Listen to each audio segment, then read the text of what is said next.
Hi, my name is Erica Bobadilla, and I will be showing you guys how to make chicken bulgogi. So the main ingredients for this dish are 2 pounds of chicken thighs, 1.5 red onion chopped, 2 cloves of garlic chopped, 1 piece of ginger grated, 1/4 cup scallion, 1 tablespoon of gochujang, 1 tablespoon of honey, 1 tablespoon of toasted sesame oil, 1/4 cup of mirin, and 1/4 cup of sesame seeds. In this image, these are my wet ingredients, including the sesame seeds.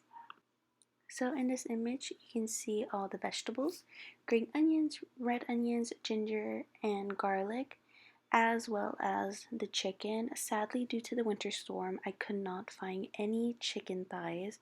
For some reason, there was only chicken breast, so I had to substitute the thighs for the breast.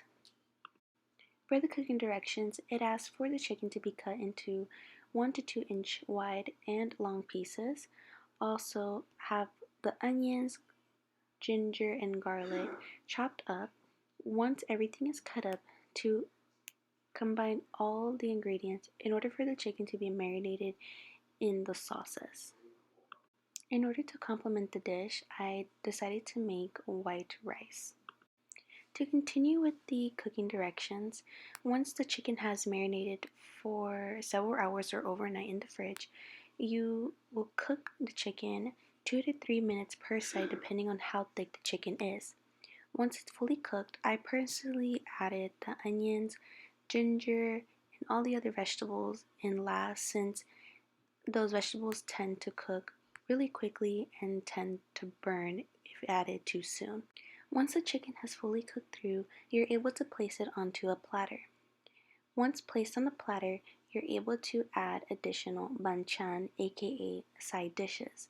Like I said in the middle of the video, I decided to cook white rice, and then I also purchased Korean kimchi from my local Costco as my banchans. My final thoughts of this chicken bulgogi was good. I truly enjoyed making this new dish and actually being a part of the Korean culture. The flavors were very new and delicious. This dish is very easy, affordable, and very yummy.